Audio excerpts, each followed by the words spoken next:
Who have been, of course, communists and who have passed through anti-fascistic struggle. So this student critic, for them, was very uncomfortable because they had a bad conscience. They said those youngsters are now saying we did not realize, we did not make true all the promises. So, of course, the students could not move out of the faculties. The press did not write anything real about all those demands.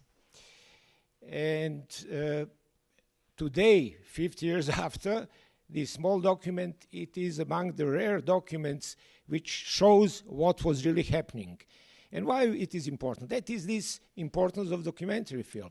Today, even old politicians of my age and even older in today's post-socialism, what they do, they lie completely. They say, I was protesting in 68, I wanted more religion, we wanted a capitalism, we wanted multicultural system. So the man who is quoting Karl Marx, he's the president of Serbian parliament. He's Professor Dragoljub Mićunović, and he said to me, Želimir, don't show this film, you know. So you see, and of course, that is just a small example how this documentary film material, by the time it becomes a very powerful source of the history, you see. That happens not only with this material, with many of the materials, but when the film was made, of course, it was not very much, how would I say, received well publicly. It was just criticized like one-sided, why you did not show the problems which politicians have raised on the meetings and whatever. But as Alfredo said a few minutes ago, it happened just that summer, 68, that the next much even stronger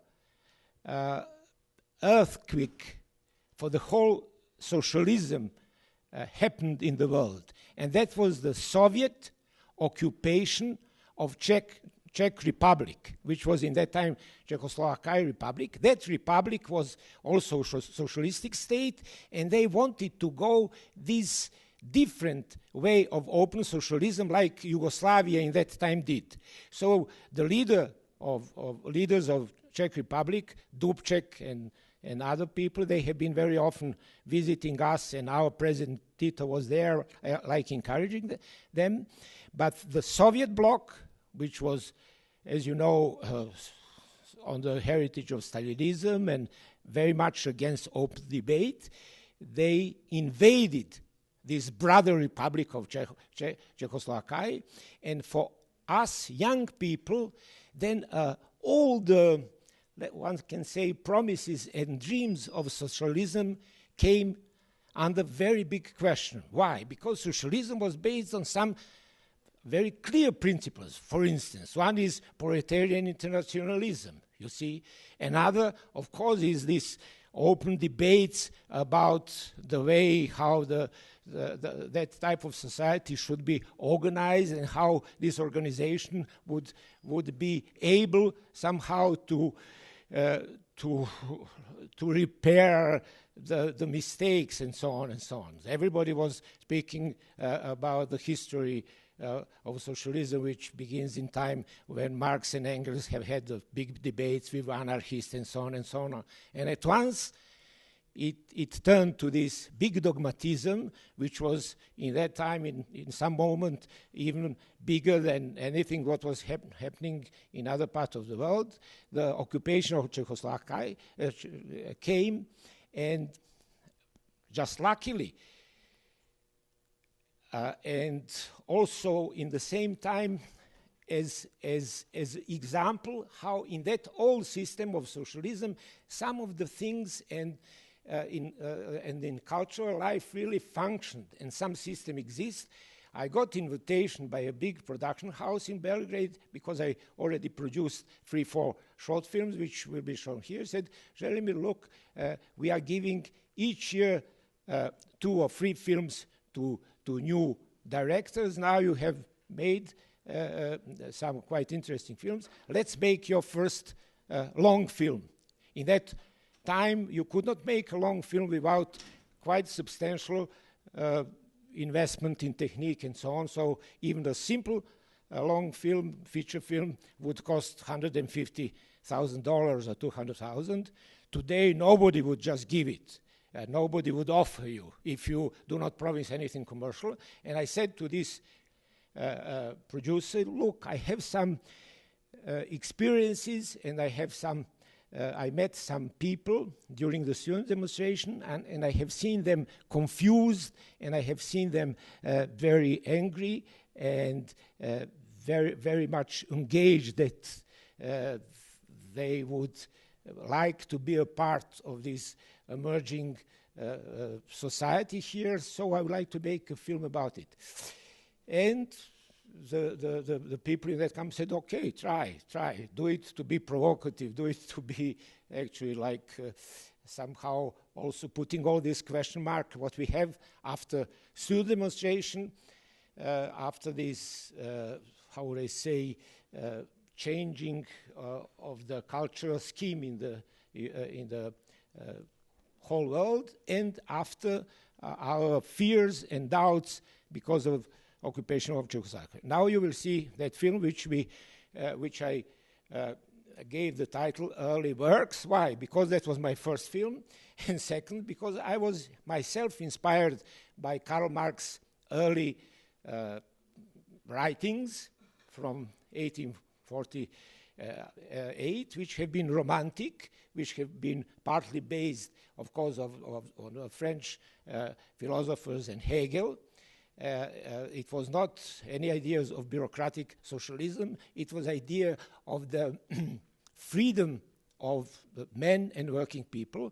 And you will see all those ideas, how we put it in the film, which was actually shot in autumn of '68. So 3 months after this, what you have seen now. Estava falando da conexão, né? Do trabalho do Želimir também com o cinema brasileiro, de certa forma, um ano antes, em 67, quando ele, na Itália, por intermédio do Lino Mitiche, o crítico, né, famoso, autor de livros sobre Visconti, etc., vai fazer uma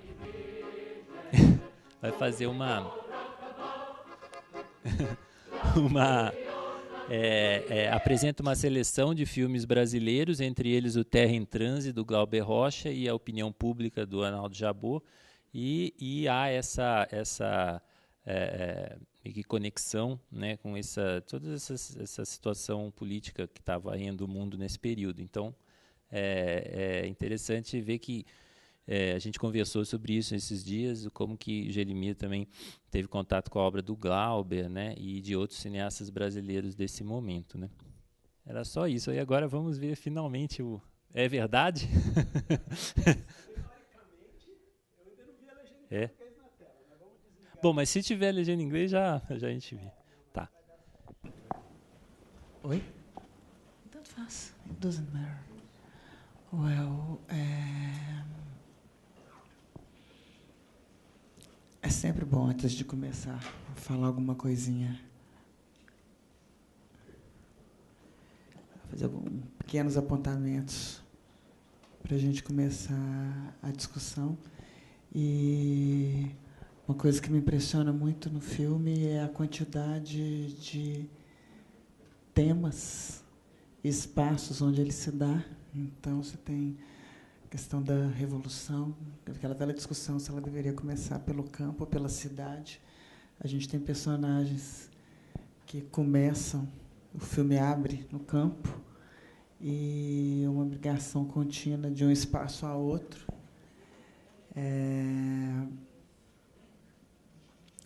um dado que, a meu ver, assim, que me impressiona muito, é que muitas vezes a trilha sonora, e eu estou me lembrando principalmente daquele momento onde eles estão no campo brincando de lutar, um momento um pouco... Se o discurso ele é bastante... Como eu diria, ele traz uma referência da situação, ele é muito consciente daquilo que se vive. Então, é uma fala que ela é calcada numa discussão das diferentes possibilidades de caminhos que a política adotaria, dos limites mesmo que ela tem. Naquele momento, olha, a revolução chega a ser nihilista porque ela acredita que a tecnologia, ela efetivamente, ela pode causar algo, né? A revolução mais impulsionada por uma situação material da sociedade do que pela política em si, né? Então, um descrédito em relação ao poder constituído. Mas aquele momento que você tem aqueles pequenos personagens, aqueles brincando de guerra, praticamente, né? Porque o som ele é muito rico, e aí eu volto para o som, parece estar no meio de uma guerra, e a imagem, tirando a fumaça, ela é feita 2 ou 3 personagens que fazem mais uma coreografia não tão bélica, algum momento bélica subindo, né, agachados ali como se estivesse numa trincheira, e em outro momento não, eles estão ali já mais balando, dançando, né? Esse meu comentário é muito mais para você começar a falar e para o público esquentando com a sua fala e se motivar a perguntar. E outra questão também, só mais um pontinho, que é muito curioso, né? Em relação às relações... A gente tem, nessa época, maio de 68, a Europa toda e a América discutindo o direito de minorias, e aqui ele está imbuído numa virulência de uma política da guerra, né? Então, esse final mesmo ele é exemplar dessa situação, de como que o problema é resolvido. Então, é só para te motivar. Acho que você não precisa de motivação, porque você sabe muito bem falar. Mas vamos começar, para esquentar o pessoal. Well, thank you.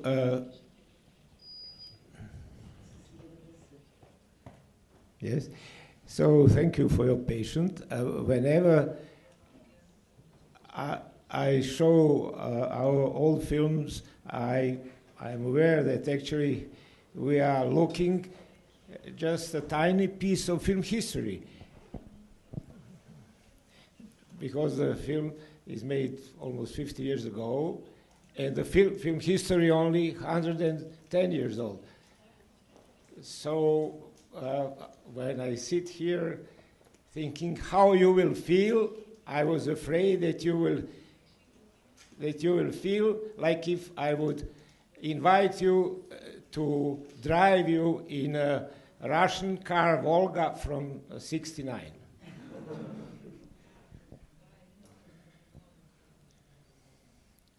But luckily, this end of '60s was a very rich and vibrant moment of film language all over the world.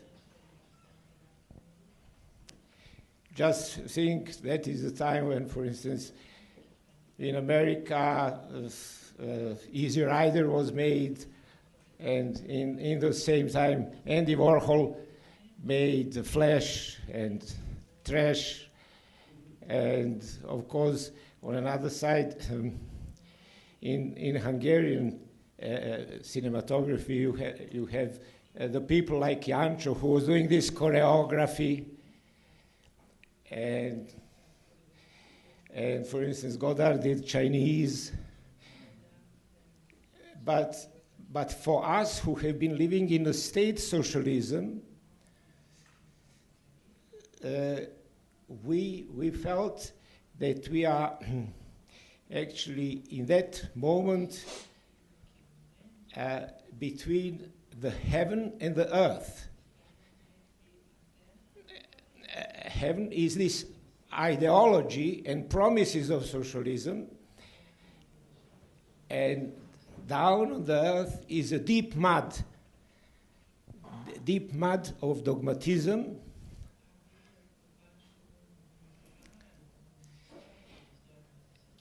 and material world who is actually rejecting to get transferred towards these socialistic ideas and promises. And of course, we have been asking ourselves, what is the future of that concept? And why this concept with such human promises does not function? So you see these references, as you said in the film. Maybe it is because actually the socialism was put in place in the very backward society, different than Karl Marx was actually predicting. And then you have these contradictions between, of course, working class, which is just emerging, and majority of peasants. And then, of course, this bureaucracy who is trying to stop all the debates and discussions about actually failing of fulfilling these humanistic ideals. And of course, inside of the film, it is also very present the youth of the authors and the crew, and energy and confusion. And on another side, there is these inspirations with this very vibrant moment of the world cinematography. So, of course, we loved Godard, but we thought that he is for us too naive. So, when I saw Chinese, I said, I will make a sequence just to show him how this so-called cultural revolution is stupid and inhuman and destructive. And on another side, of course, we wanted to come out with this actually not hippie-alike treating the bodies and the games and the play and the choreography, but more referring to this myth of socialism, how the youth would have the most important place in society, and they are all the time put aside. As the socialistic nomenclatura start actually being formed by old people, and when they grab the power, they all have been very young. So this hidden generation clash for us young people was very important.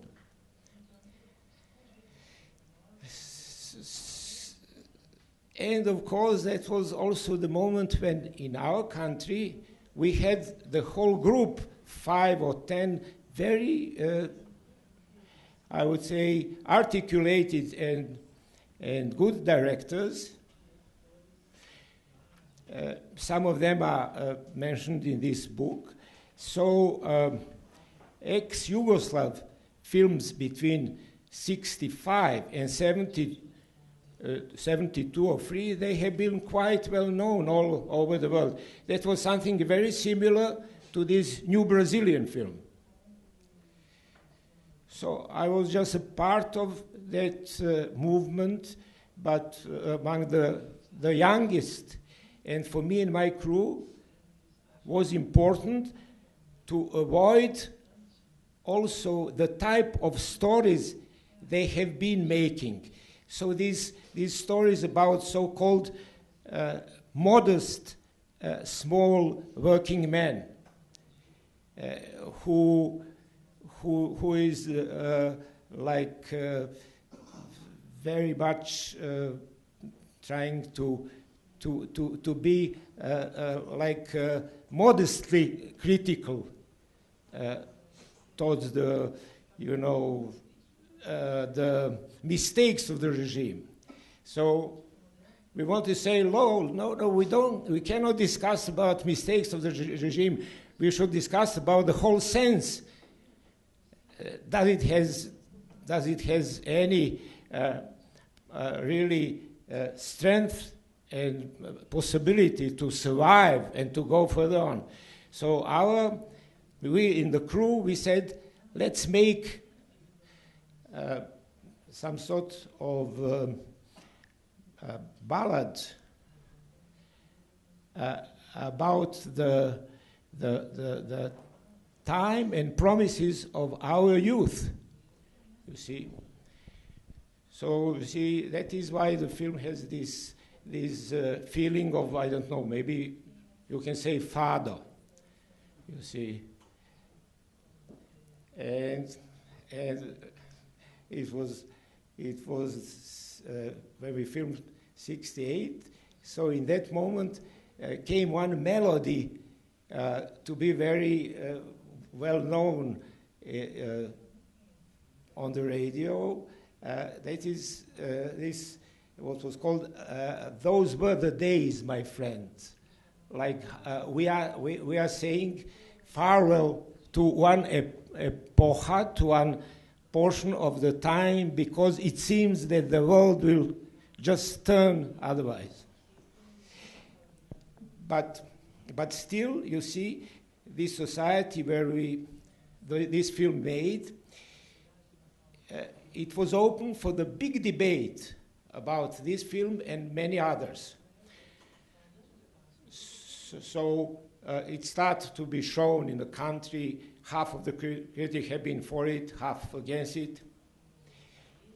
Then the court, the court announced a process against the film, and but the atmosphere was like that. That I, who finished 3 or 4 years before Los Hadis, I said to producer, I'm going to defend the film. So I was having a very harsh and brutal fight with the public prosecutor, shouting on him that you don't believe in our society, you think that this small film can ruin the society. You don't understand humor, you have not read Marx and whatever. And judge was listening to us, and he made a break and said to the people, go out. And called me and said, look, young man, are you drunk?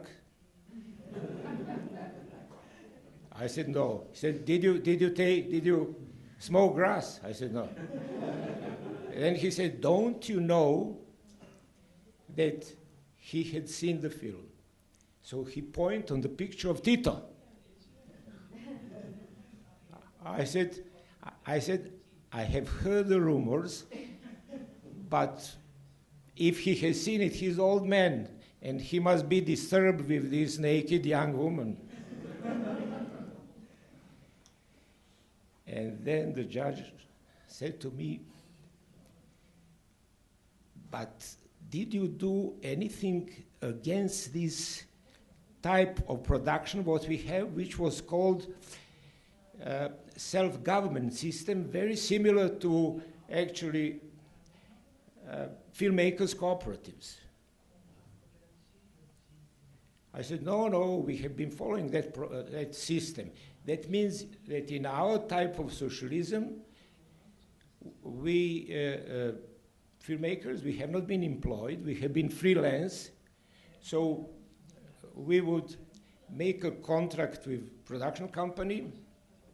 They will give us technical facilities and laboratories, and we are not going to take fees, so we are also investing in production.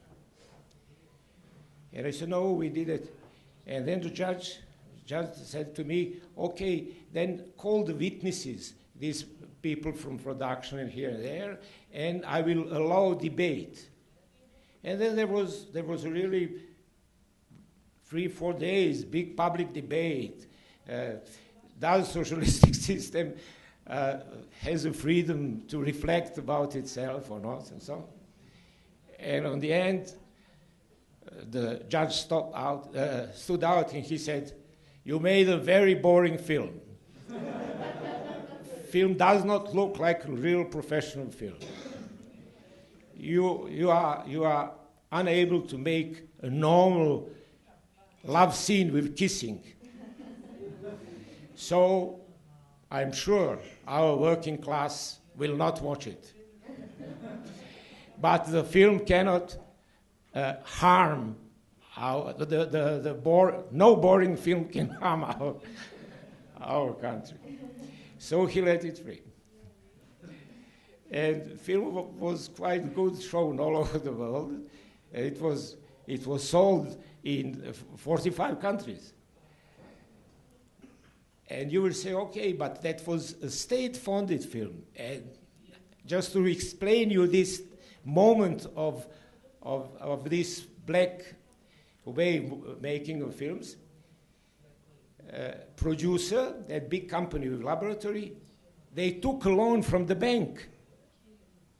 They did not go on some subsidies. No, took a loan from the bank and earn 4 times money what they have asked. So you see, so of course that was exactly as we are speaking about this time. That was this specific moment which did not last long. After 71, 72, I would say the whole state socialism came to some moment of actually being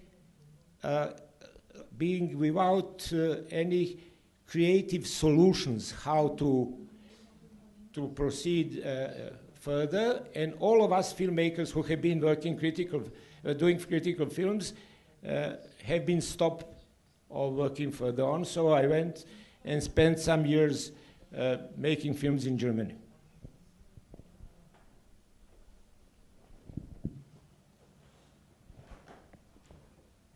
Alguém tem alguma questão?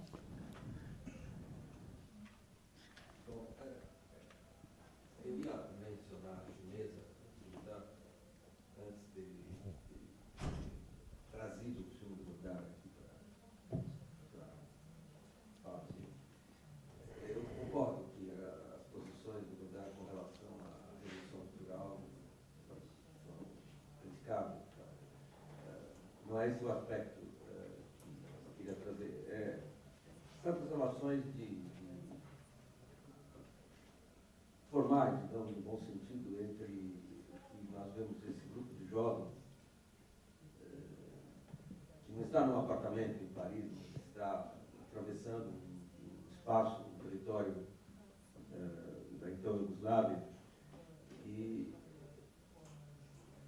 tendo uma experiência que eu digo, uma teatralização, né, da experiência presente, com esses objetivos de criar interrogações, provocações e me parece, então, uma grande vivacidade, um grande interesse. Agora, me chamou muito a atenção o fato de que esses espaços não são espaços de produção no sentido de algo que se faz e faz avançar. Pelo contrário, são ou terrenos, enfim, do ponto de vista assim, de uma paisagem que não destaca a agricultura, pelo contrário, destaca lugares onde não há sinais de trabalho. Né? Fábricas um pouco ruínas, tem muitas ruínas, ou lugares desativados, são espaços que um pouco assim, no man's land, né? Que estabelece essa sensação de que é um momento entre dois, quer dizer, um momento de impasse, um momento de dificuldade de sentir que há um futuro. Ao mesmo tempo, não se aceita o passado. E nesse sentido, eu acho que há algumas questões que, em termos de soluções formais, de mise-en-scène, de trabalho com os atores e tal, lembram do Godard, mas o seu filme é bem diferente, eu sei. Eu gostaria de um comentário seu sobre essas questões que esses jovens colocam, um pouco aquela dinâmica do grupo, que é uma dinâmica um pouco autofágica, como também no próprio Godard, a gente vê os jovens no apartamento, para fazer um comentário sobre essa questão de um filme de 67, mas enfim, ficou muito ligado a 68, feito pela Nouvelle Vague francesa, e este filme feito pela Black Wave. E me lembrei de outro fato, uma das coisas que me chocou muito no filme, com o qual eu tenho problemas, que é o Vento do Leste, Van Dessen, do Godard, é que se existe algo que ele critica com muita veemência é a Iugoslávia de Tito e a autogestão. Eu gostaria de saber se houve algum comentário no contexto iugoslavo sobre essa posição, que para mim foi muito estranha, do Godard nesse filme de 68, O Vento do Leste.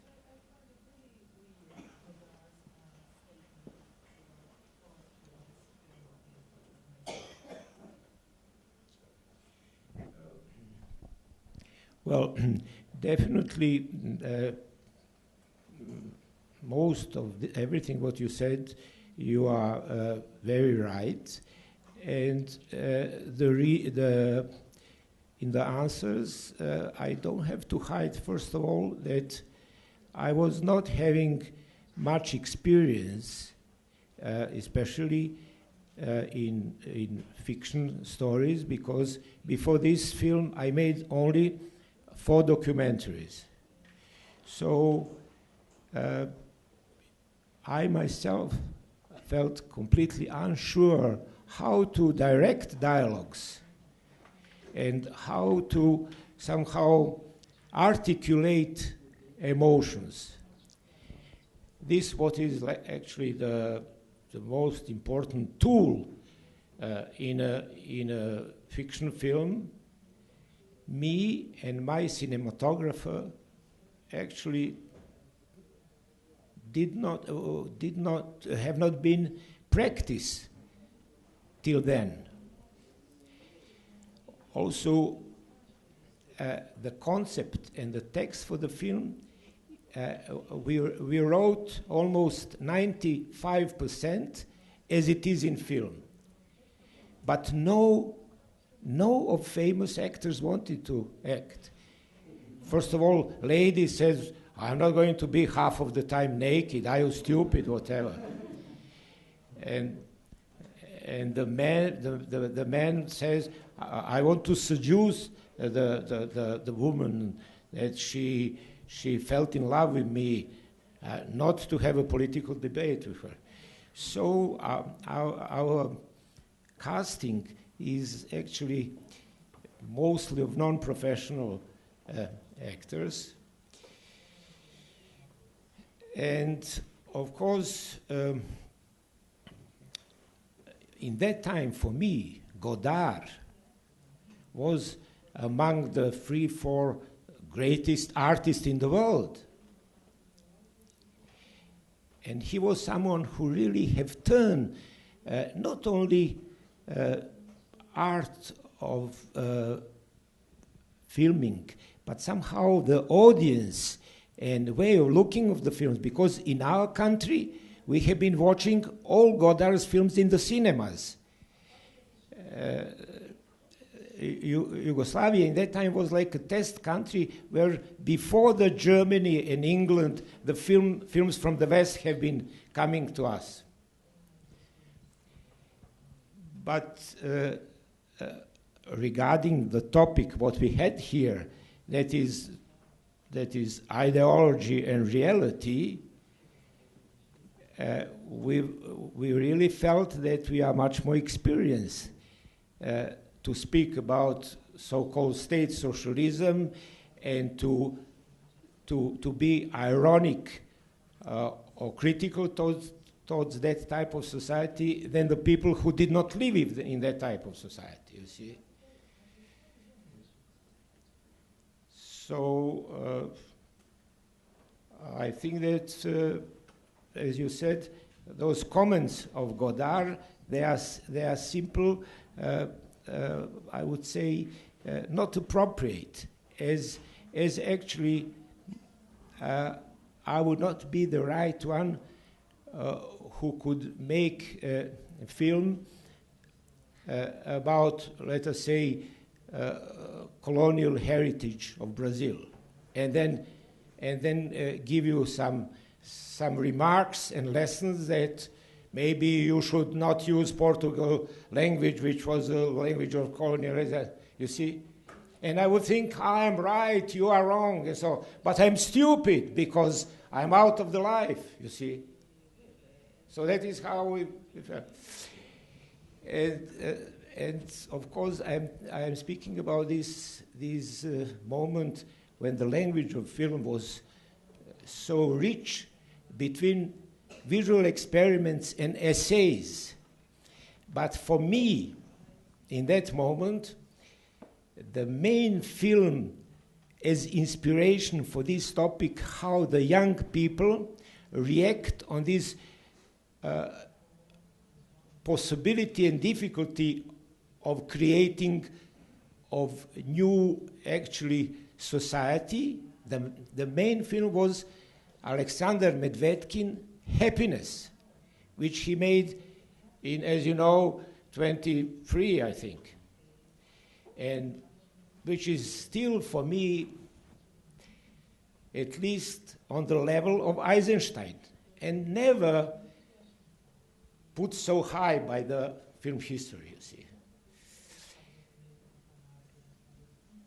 And somehow this story is following some elements of his story of the young teacher who comes in the villages. So this question of the agricultural areas and peasants and the workers, that is this huge, I would say, question mark under the state socialism. Why? Because, as you know, the ideology, Marx's ideology, was somehow asking for completely eliminating of the peasant class, and in our country, peasants have been 75% of population, feeding all the people, you see. And you are right about this choosing of the places, you see. Maybe I made mistake. I said to the man who was helping us to choose a place, find in the area where we live, and we live in northern Serbia, which used to be a part of big Austrian monarchy. So in that region, which is agricultural region, very early Austrians have been making agricultural industry with these primitive sort of factories and these old machines and so on. So I said to the crew, let's find those places to refer on actually commenting industrialization of England in Engels and Marx works. But maybe it is today so complicated to be understood, so maybe I agree to say that it is mistake, you see. It is too big, like rebus, like. I like this film very much, and I like memory on that moment, how we made it, and I liked struggles. But if you ask me, do I put this film among my first 5 or maybe 10 films which I like most, I would say not actually. Não, eu queria só expressar que eu gostei do filme e a observação sobre a paisagem. Não, Só queria dizer que eu gostei também muito do filme, mas a observação sobre a paisagem não era uma crítica, era uma interrogação minha, porque agora ele me deu razões, mas antes disso me chamou a atenção o aspecto de uma coerência de estilo, que está ligada a próprio, eu chamei de teatro aqui dos jovens, né, nesse sentido de uma experiência, né, provocativa, em que se vai numa direção, se vai noutra, se incorpora determinadas frases de uma ideologia oficial, mas ao mesmo tempo se faz muita ironia em relação a tudo isso. Não, tá ok, acho. Só queria esclarecer esse ponto aqui. Yeah, thank you.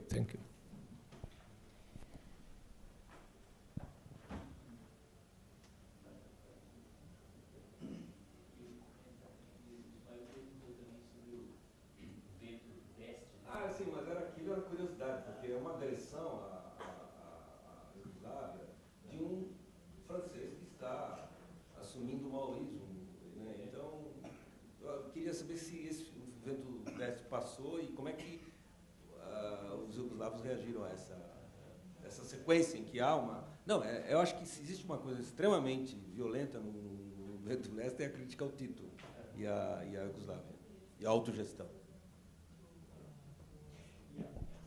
Well, I did not give the answer, but that is a very big question, you see. When I was even younger, 2 or 3 years before I start making films, I was doing some I was working, programming one institution with social debates and reflexing. And in that time, in our country, that means 62, 63, the most famous thinkers in the world have been coming all the time, having big debates. So I personally have seen Erich Fromm, Kosik, Marcuse, many others of these philosophers, Sartre, and they will be in Yugoslavia saying, we are in the place which is realizing the dreams of romantic philosophy and so on.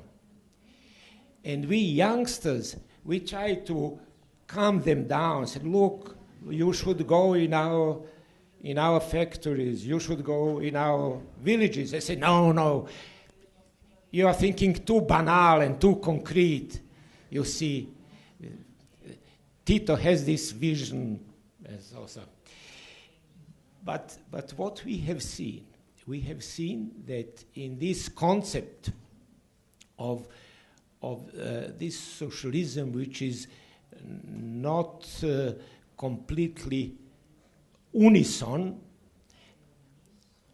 the political elite is misusing the economic position and power, different parts of working class,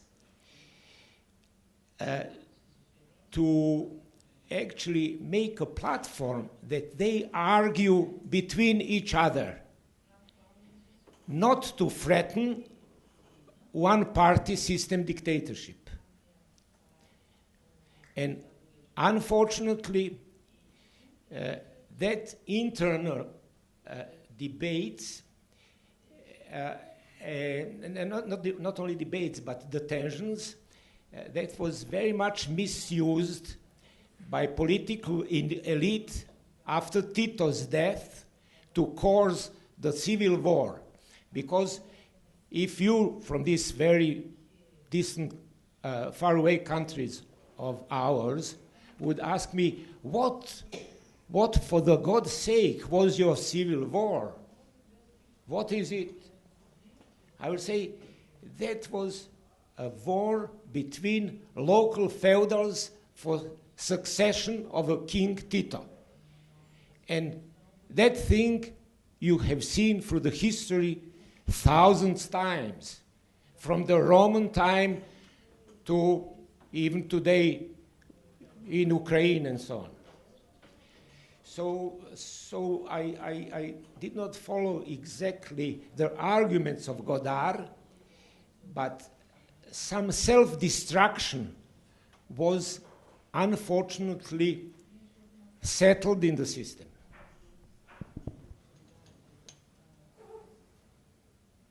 Boa noite. Eu senti no filme muito presente a questão assim, da juventude e da vontade de questionar e transformar a organização social. Eu imagino que essa era uma vontade que você tinha também quando fez o filme. E eu queria perguntar em que medida você sente que conseguiu realizar um debate, ou pelo menos levar as pessoas a questionar o que estava acontecendo na sociedade naquela época.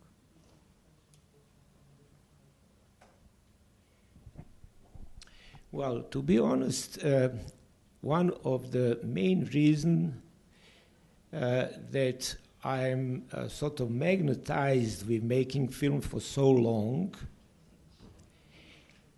is my big surprise how this small medium of ours, which is nothing else but shadows and light, can so strongly galvanize society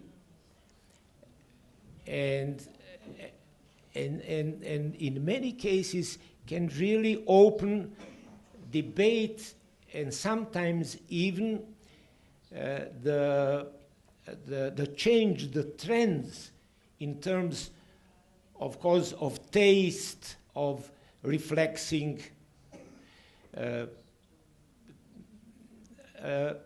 also in terms of self-irony, which can come instead of some sort of stupid dogmatism, which turns out. Just minutes ago, we have been speaking about Tito as authoritarian leader with a lot of elements of dictatorship. But interesting was when his assistants, after his death, start dividing the country, in the same time they start completely sweeping off, brushing off the whole history and memory.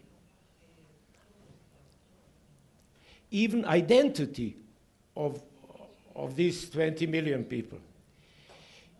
And in that atmosphere, I just thought what to do, and I made in only 8 hours, 2 days, 4-hour shooting, a small film happening, which you are going to see here. It is called Tito Among the Serb for the second time. So that small thing, it's small thing, in a how would I say, fascistic, neo-Nazistic moment in the country, illegally start being broadly distributed among the people and tremendously change the atmosphere, you see. I mean, I was one who absolutely should not be much in favor of Tito, because in his time I had to leave the country. But I was against those lies, you see. And that is not only case. I can talk for hours. So definitely my answer on your question is positive. Yes, yes. That is this miracle that this our medium from time to time in various society does really bring. Of course, it doesn't give solutions. It does not give any real answers the society should, like put in some laws or whatever, but it changed atmosphere. Because, you know, film is this type of mirror, sort of society, always. Because whatever you film, it is always a piece, if not of reality, but of those seconds and minutes your camera was working. Those are, I think, Godard words, you see.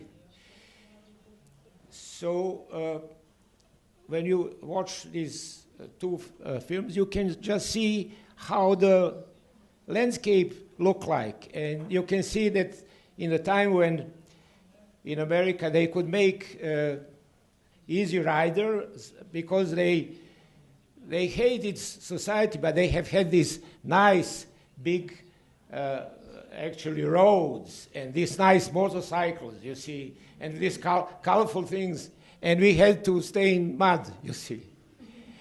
And I mean, if you just take anything like old film with Marlon Brando on New York docks, you will have a piece of history of that city, which is today completely transferred. Today, where the docks were, now is new, very fashionable stores and whatever. So that is this magnetism and mirroring of reality. Maybe that is one of the strengths beside the stories and beside the ideas.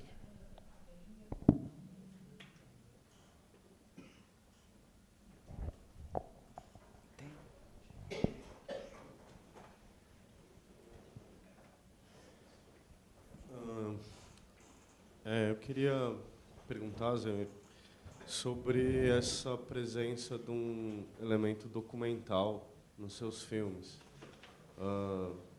Você mencionou que antes do Early Works você tinha feito 4 documentários. Eu não sei, a impressão que eu tive é que esse filme também tem um peso documental muito grande. Eu queria que você falasse um pouco sobre a presença desse elemento no seu trabalho.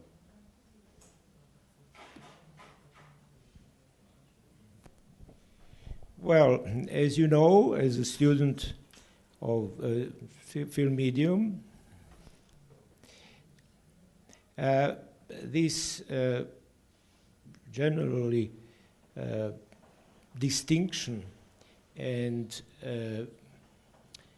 the language between documentary and fiction, that is a big question for the history of the film.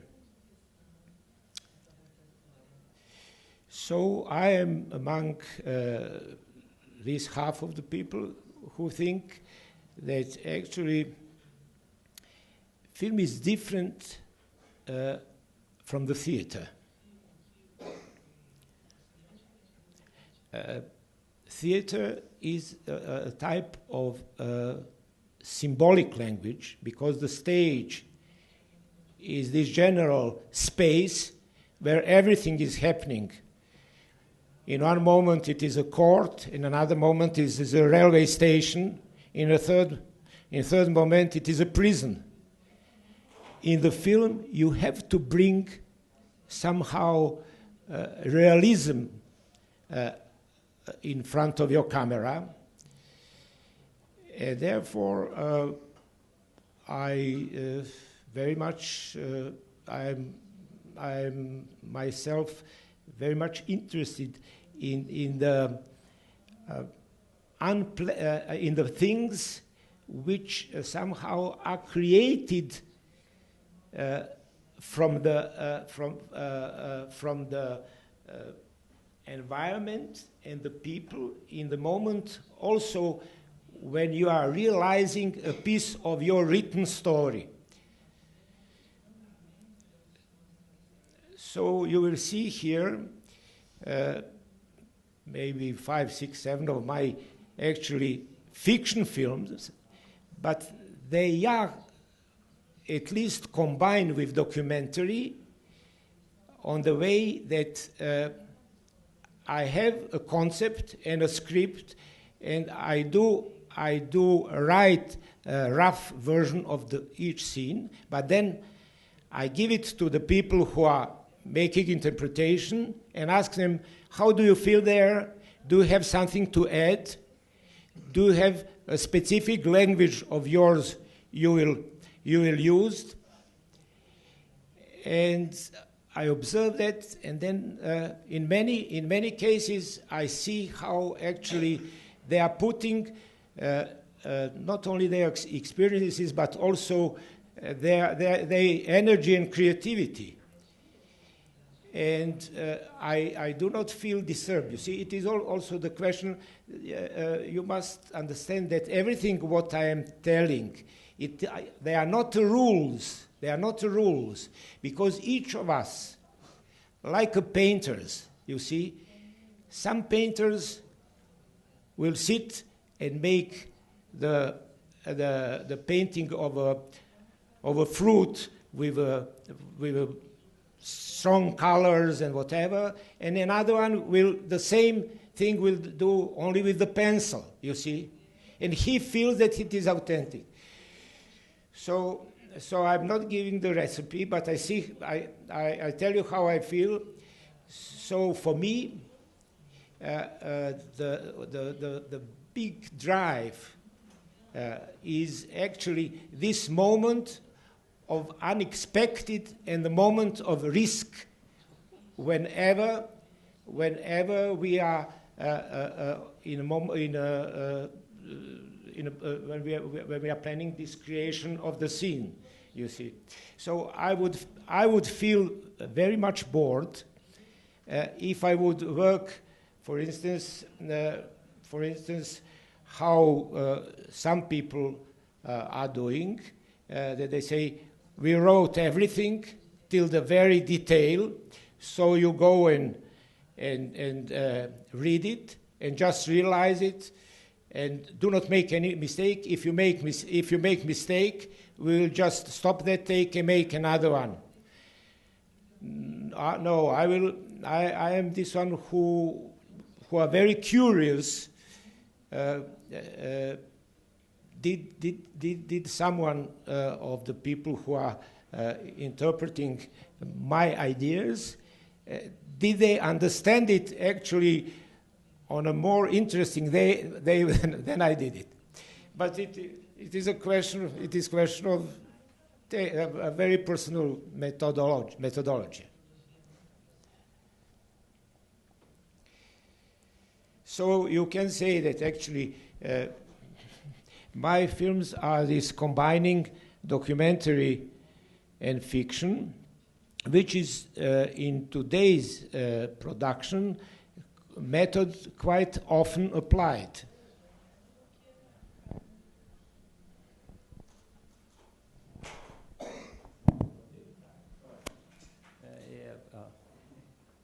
Aproveitando o ensejo, a pergunta do Henrique, né, sobre a questão do documentário.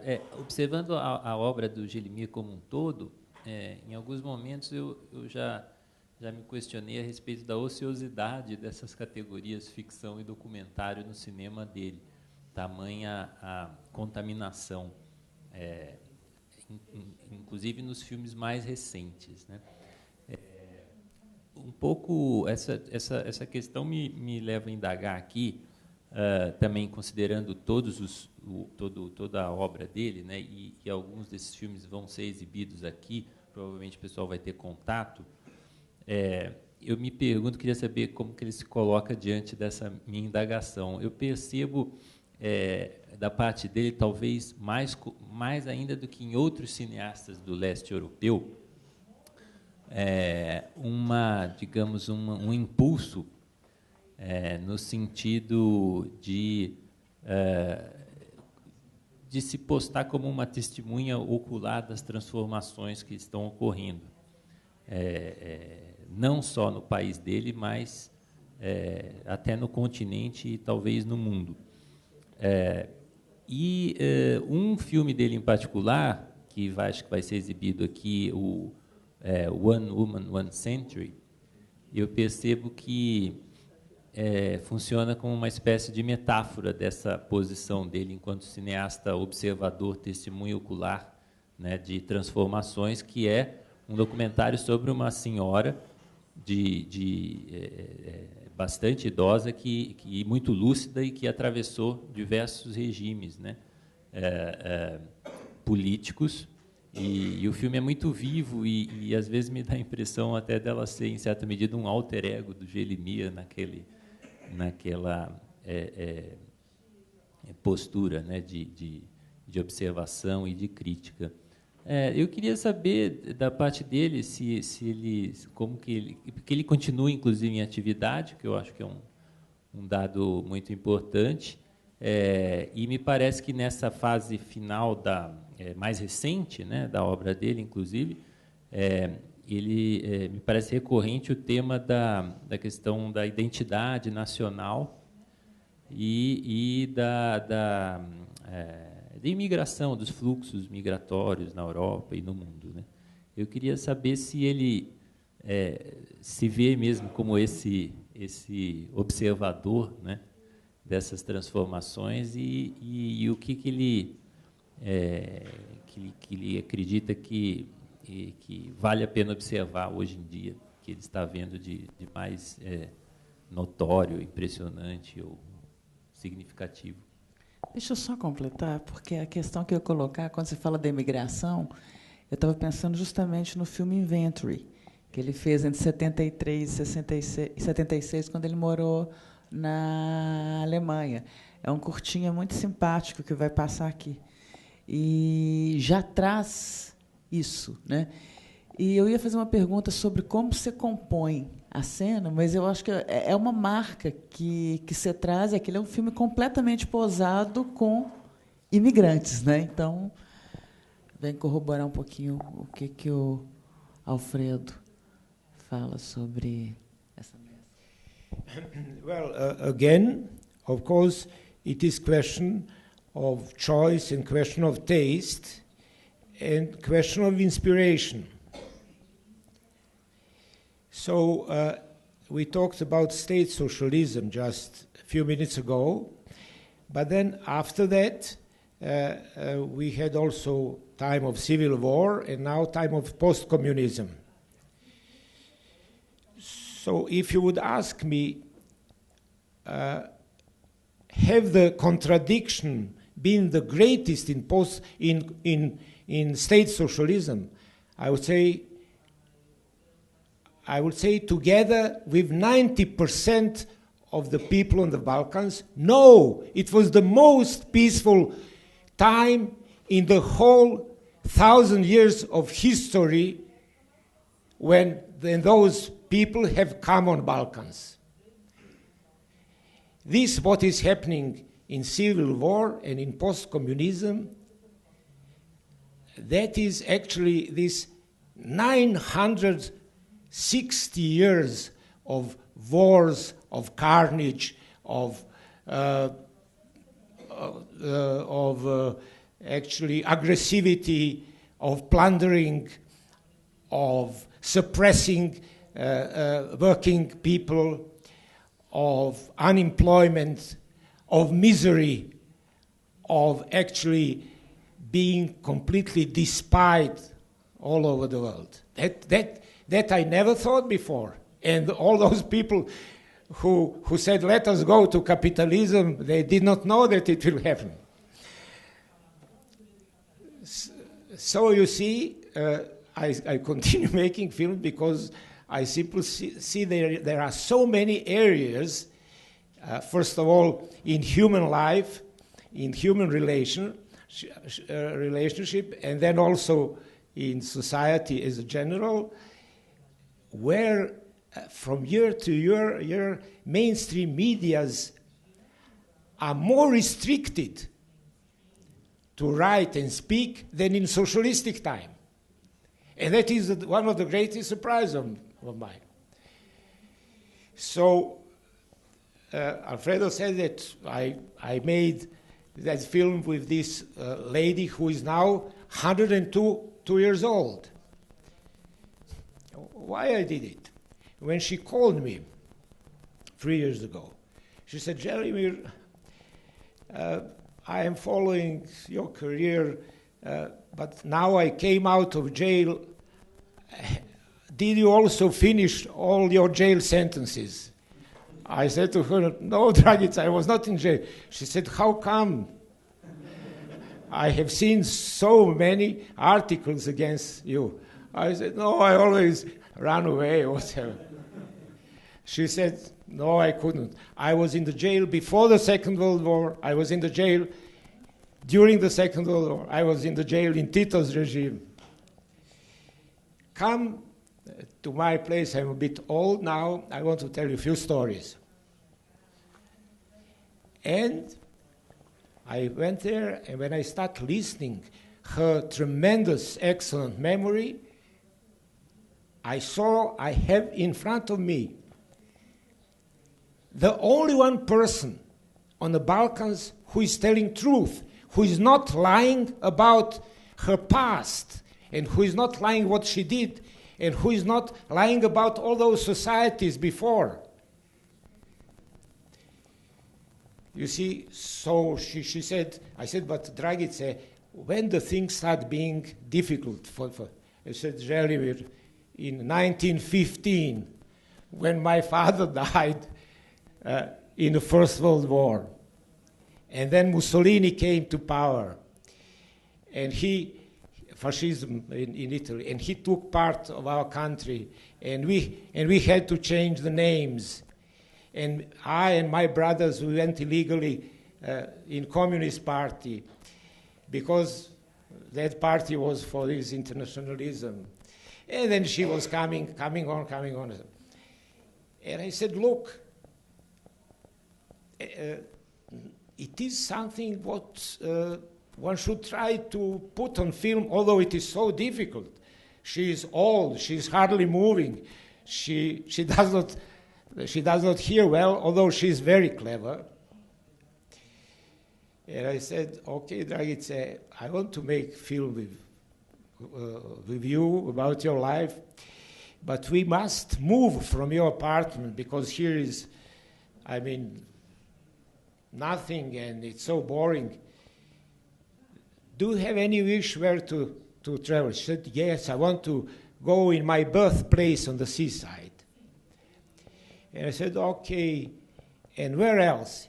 She said, I want to go to Moscow, because in 1949, I was one who brought Tito's letter to Stalin and wait there 1 week until Stalin and Molotov answers, and then I came back, but I did not know that Stalin has accused also my husband, and Tito put me and my husband in the jail. And of course, that was a challenge for me. Now I felt more like challenged. Do I have sort of way and method how to make out of this minimum possibility something what can last 120 minutes? And we did it. And then also came in place this mystery of film. So we made a long film, and I thought we'll put it in a library. But let us make premiere. So we had the first showing in Belgrade, and it was great success, and cinema took it and ran it 2 months. And then all capitals of new countries like Zagreb, Croatia, Ljubljana, Slovenia, Sarajevo, Bosnia, they took the film and started running it. So that lady, who was no one, she became the woman who was having the most number of articles ever in our languages, so like 1,000 articles. And then I was approached by television director, said, Želimir, we heard in your interview that you have a lot of material. Can you make a TV serial? So it is. I mean, you see, it's a mystery film. It is not my skill, you see, and it is no investment, nothing.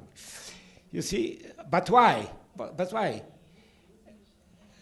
You know, it is like you see the thousands of people are marching towards the wind, and wind is blowing, and they cannot breathe. And they say, we will choke. And then just one say, turn the background, and you will start breathing, you see. So that is what she did. That is what she did. She started telling the truth, and I was in Zagreb when she said, people, I am from the neighboring village. We should not lie.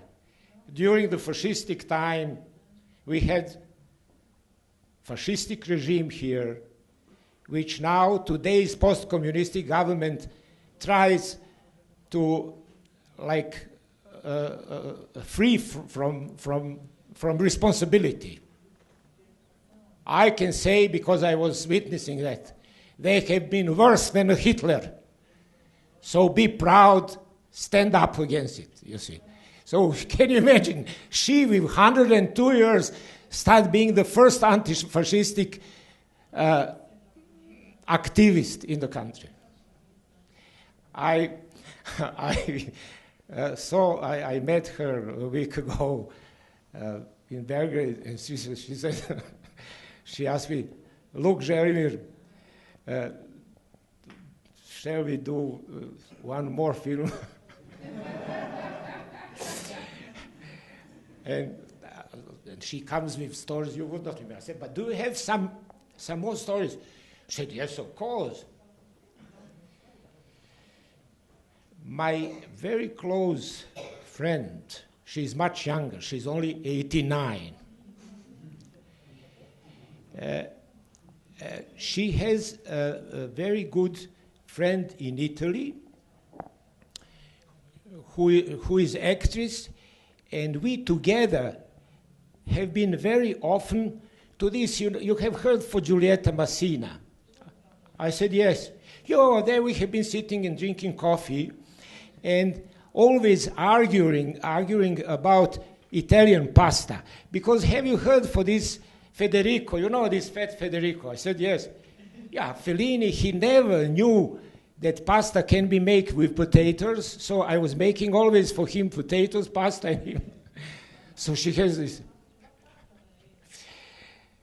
You see, so that is what happens. You see, you cannot those things predict. But of course, what is my experience? My experience is that if you feel comfortable, it is good just to grab the piece of factuality, because you see it can either fade away or run away. So definitely, if you say what is my concept, if someone asks me what do you do, I would say yes, I'm trying to make like my personal diary about different tendencies and times we have passed through, and it does comes out, and it is not only my case. That happens with many films all over the world, that they are somehow understood also as a piece of history, or maybe the history, sort of the source of the history, you see.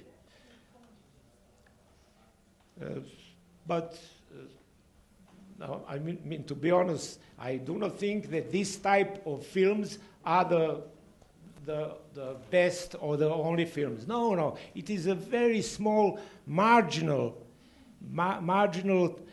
part of a great cinematography, which is today, on a good way, different than when I was young. So you young people, you would say, when we listen, you old people, we think it was easy for you because the market was big, the many cinemas have been there, and you have good communication. No, we have had 1,000 times less chance than you do because of technology, because of actually complicated communication. Only to send a letter from Brazil to Cannes and to New York and from Serbia, that was 1,000 times more complicated than to write email today and to make DVDs. And of course, there are not so many cinemas, but there are new medias, you see. In 50s and 60s, televisions hardly existed. But now, television is, of course, on one side, replacing moving images, but on another side, the television is the greatest distributor of our films. So I, having these very small pieces, you see each week in our region, at least 3 films shown on various television.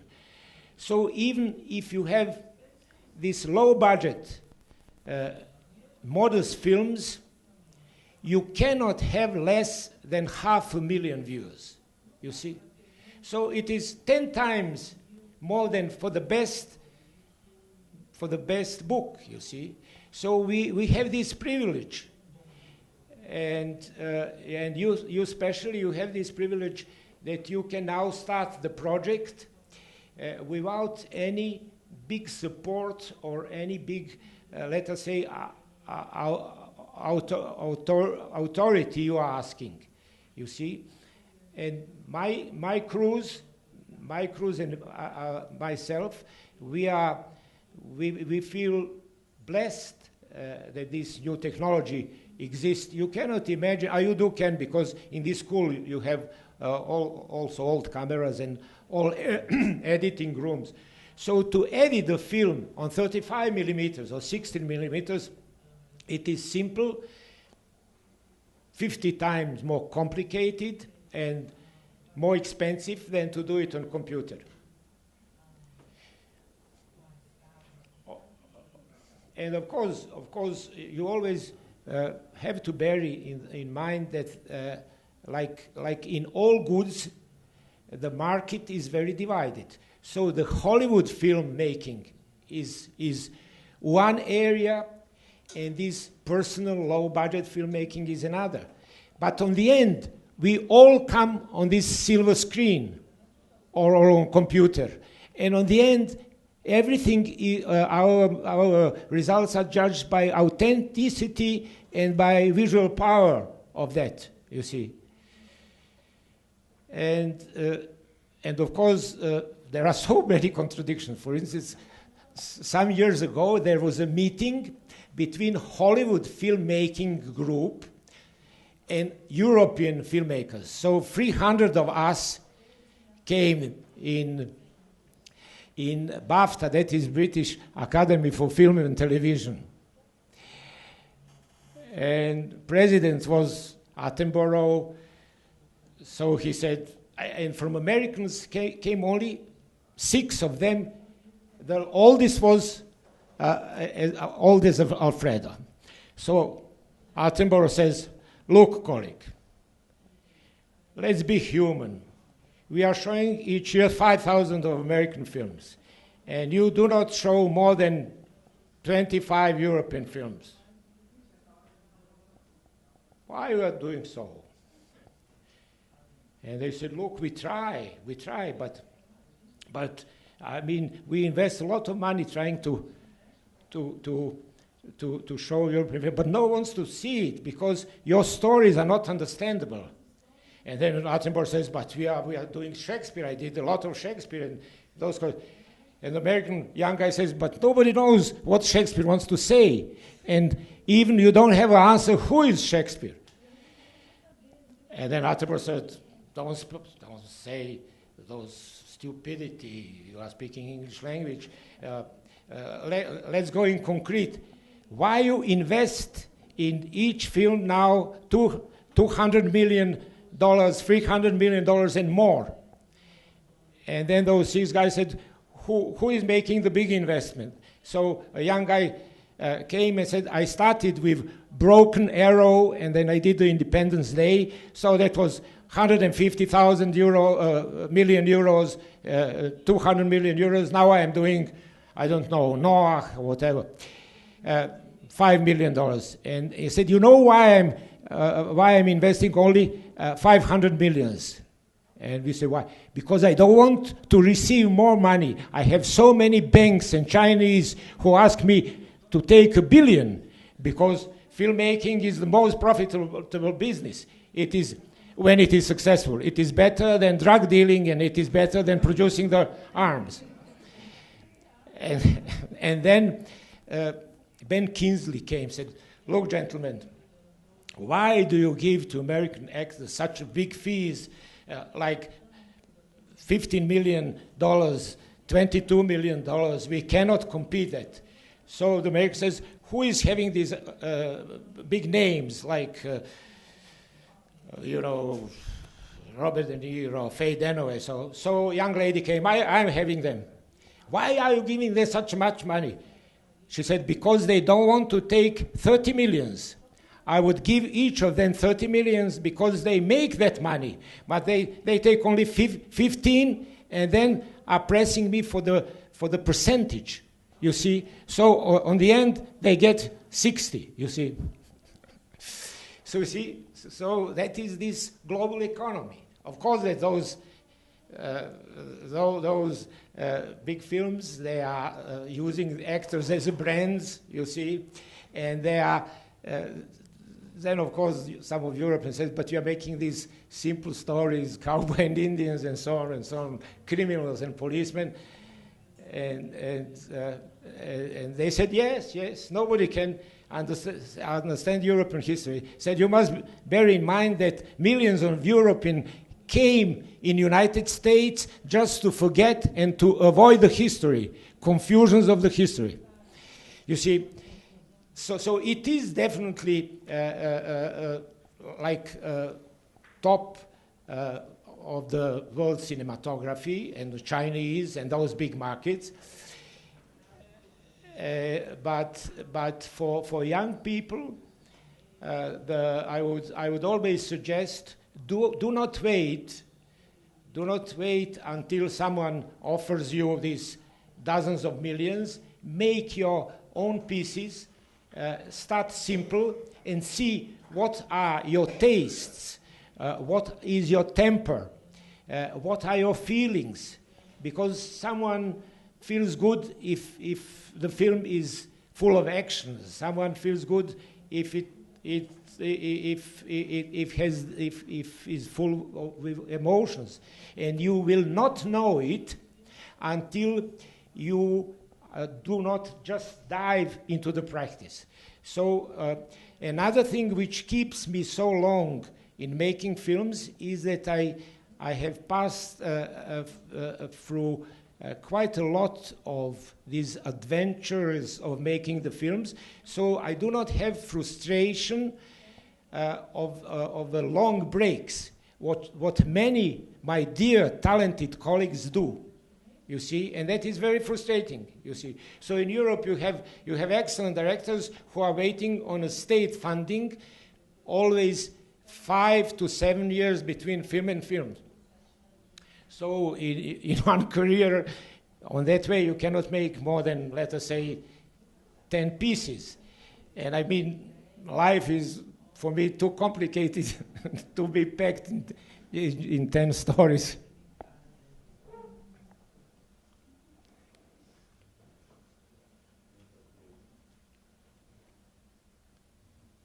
You can ask whatever you want because, like I said, I am not very frustrated. I'm also not very frustrated to answer any question or to understand any critic.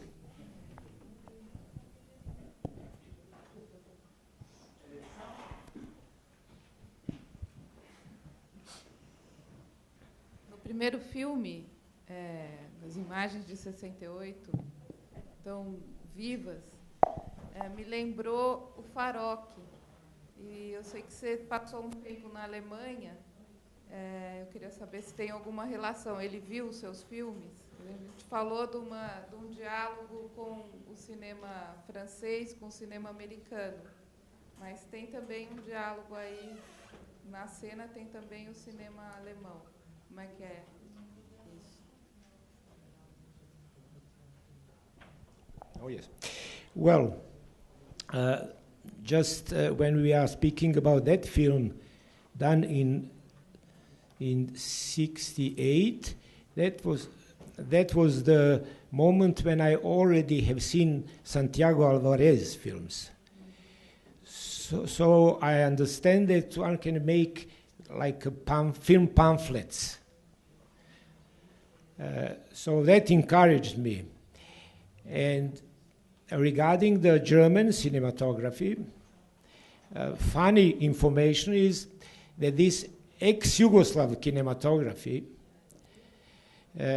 in 66, 67, 68, 69 was more important than the German, because German new film came after 73. Yes, I know, but So when what I'm asking is I knew whether they know your film. Oh yes, I was many times, 4 or 5 times awarded in Oberhausen, and in Oberhausen I met Kluge, I met Edgar Reitz, Herzog, Ulla Stockel, then also Siebeberg.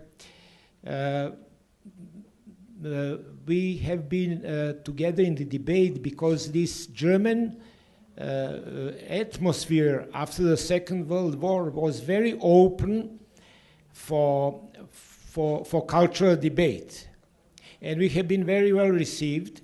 And my films first ran on German television very early. So all of my short films, not only mine, but about each year, 25 short films run on German television and about 10 long films.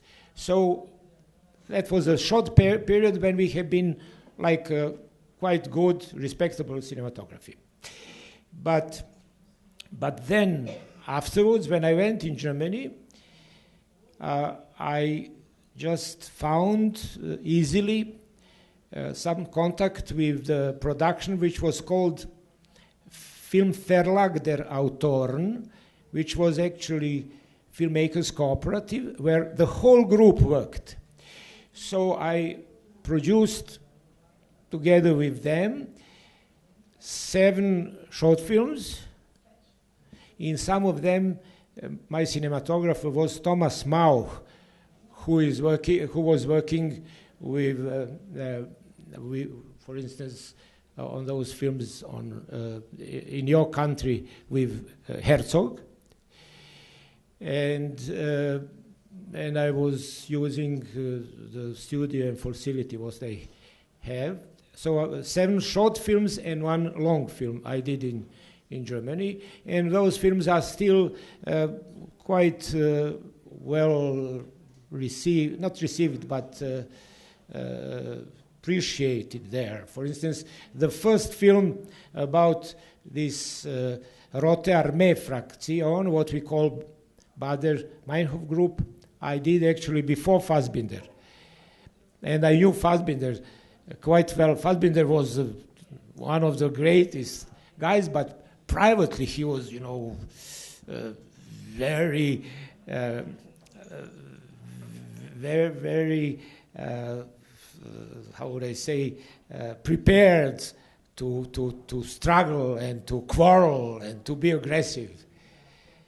And in the film, he was so full of emotion and understanding. And if you see his films, they are just soul, nothing else.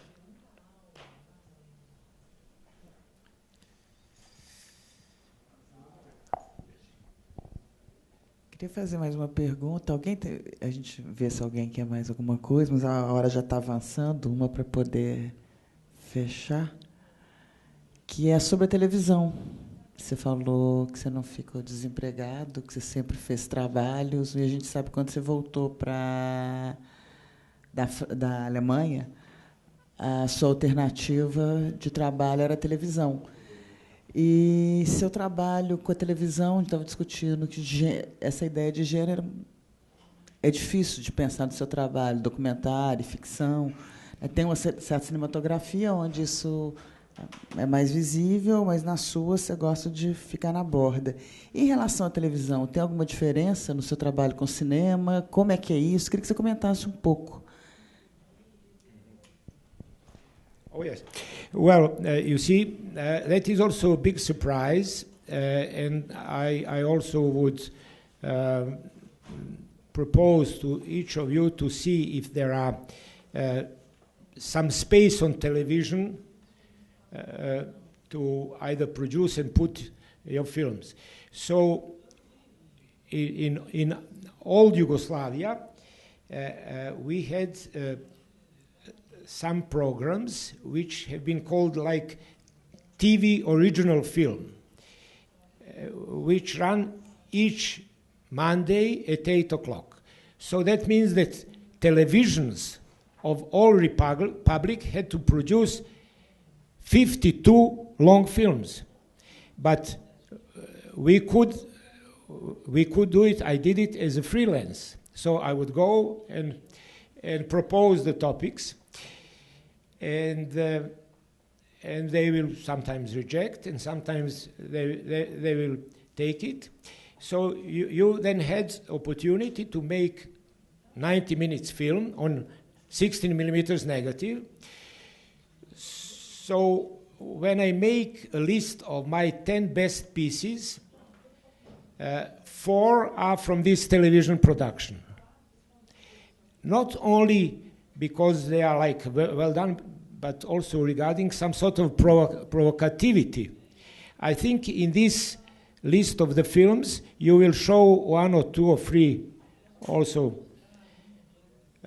So simple, television, it always depends the situation in society, but television is swallowing very many films. It is a good platform. They need material, and sometimes you can find the place for your topic. And I have seen that in Germany, that actually they also used to have original film produced with the help of television. So many French New Wave films have been produced with help of German television. So that means Godard and the others have been often taking the support of television. So that is the situation which is changing nowadays in post-socialism. Televisions are worse propaganda than in time of socialism, and all the cultural programs are cut off completely. You see.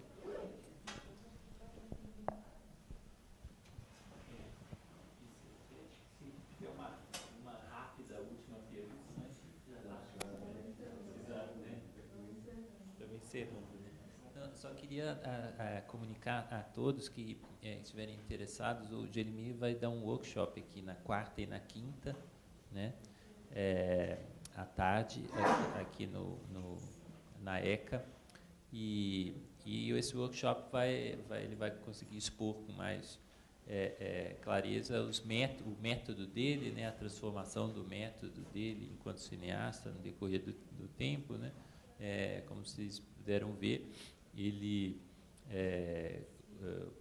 foi aí ao longo de sua carreira, trabalhou sempre não sempre, mas em alguns casos com orçamentos limitadíssimos, e conseguiu extrair o máximo aí de inventividade nessas situações. E também uma marca do cinema dele é o trabalho com mistura de atores profissionais e não profissionais, alguns filmes inclusive só com atores não profissionais, né? E então essas e outras questões vão ser trazidas aí para discussão durante o workshop. Então, quarta e quinta à tarde, A partir das 2, quem tiver interesse está convidado.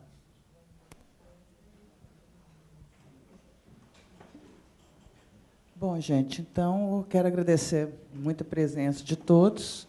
Lembrando, né, como já tinha dito, quem quiser participar do workshop, manda um e-mail para o CINUSP, porque a gente está com medo de não caber em nossa sala. E agradecer muito ao Želimir mesmo, a sua presença aqui com a gente. E, bom, a gente continua, temos mais uma semana de trabalhos e ele encerra. I'm also very thankful for this opportunity. You see, for me, it's also, for me, it's not coming here just excursion to see how my films have been received. For me, it is a great curiosity for different society I'm in, you see. So today, I just took your newspaper and tried to read it.